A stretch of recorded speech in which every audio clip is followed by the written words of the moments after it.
My sister announced she's pregnant for my husband at our anniversary dinner, but what I did next? The clinking of glasses and warm chatter filled the restaurant that evening. Candlelight flickered against the polished silverware, casting soft glows on faces smiling around me. It was our 5th wedding anniversary, an evening I had planned with so much love. My husband, Daniel, sat beside me, his hand resting lightly over mine. My parents, a few close friends, and my younger sister, Claire, were all gathered to celebrate what I thought was the beautiful life Daniel and I had built together. I stood, holding my champagne glass high, ready to make a toast about love, loyalty, and family. But before I could open my mouth, Claire cleared her throat. She smiled, a smile that didn't quite reach her eyes, and tapped her fork against her glass. "I have an announcement," she said, her voice carrying across the table. Everyone fell silent, leaning in with curiosity. My mother beamed, expecting her younger daughter to share some joyful news. "I'm pregnant," Claire continued, her hand resting on her stomach. A chorus of gasps erupted, followed by claps of excitement. My parents cheered, until she spoke again. And, she paused dramatically, her eyes flicking toward Daniel. "The father is Daniel." The world stopped spinning. My heart slammed against my ribs, and the sound of laughter from another table suddenly felt like knives in my ears. I dropped my glass, watching as it shattered into 1,000 glittering shards on the floor. I looked at Daniel, his face drained of color, his lips parted but no words came out. He didn't deny it. His silence was louder than any confession. For a moment, I couldn't breathe. I couldn't even cry. My sister's betrayal cut deeper than I could have imagined. She had always been the wild one, the one I had protected, covered for, and even defended when she made mistakes. And Daniel, my husband, my partner, my supposed safe place, had chosen her over me. The table fell into chaos. My mother's hand flew to her mouth. My father cursed under his breath. Our friends looked away awkwardly, whispering to each other. And there I sat, frozen in disbelief. Finally, I stood. My knees shook, but my voice was steady. "Congratulations," I said, staring straight into Claire's smug eyes. "You've managed to destroy 2 families in one breath." I turned to Daniel. "And you couldn't even have the decency to confess on your own. You let her do it for you."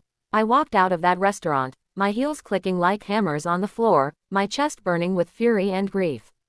That night, I didn't sleep. I sat on the living room couch, staring at the wedding photo on the wall. My sister's laughter echoed in my head, mingling with memories of Daniel promising to love me forever. Tears soaked my cheeks, but I promised myself one thing: I wouldn't let their betrayal define me. The next morning, Daniel came home. He looked exhausted, disheveled, and desperate. He begged for forgiveness, claiming it was a mistake, that he never meant for it to happen, that he still loved me. Claire, on the other hand, sent me a text: "You should have been a better wife." Maybe then he wouldn't have come to me. That was the breaking point. Instead of screaming or breaking down, I chose silence. Silence, I realized, was more powerful than rage. I went to see a lawyer that very afternoon. If Daniel and Claire wanted to be together, I would hand them their happiness on a silver platter, but not without consequences. Weeks passed. I filed for divorce, but I didn't stop there. I gathered every piece of evidence, messages, receipts, late-night calls, that proved their affair. At our next family gathering, with Daniel and Claire both present, I laid everything on the table. Photos, texts, timelines. My parents' faces fell in horror as they realized this wasn't just a fling, it was a months-long deception. Claire tried to argue, but the truth was undeniable. My father told her to leave his house. My mother wept, torn between her daughters but unable to condone such betrayal. Daniel sat in shame, unable to even look me in the eye. I left that day with my dignity intact and their lives in ruins. The months that followed were the hardest of my life. There were nights I cried myself to sleep, mornings I didn't want to get out of bed. But slowly, painfully, I began to heal. I joined a support group for women who had faced betrayal. I threw myself into my work, rediscovering passions I had neglected while building a life around Daniel. One day, I looked in the mirror and realized I was no longer the broken woman who had walked out of that restaurant. I was stronger. I had survived the ultimate betrayal and rebuilt myself from the ashes. Claire gave birth months later, but from what I heard, her relationship with Daniel didn't last. Trust born out of betrayal never survives.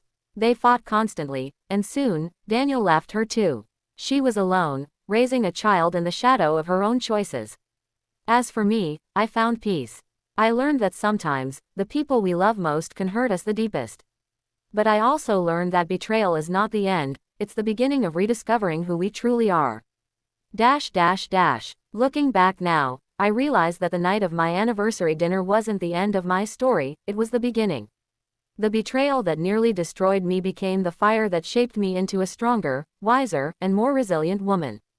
And if there's one message I want anyone listening to remember, it's this: no matter how deep the wound, you can rise. You can walk away with dignity, and you can build a life that no betrayal can touch.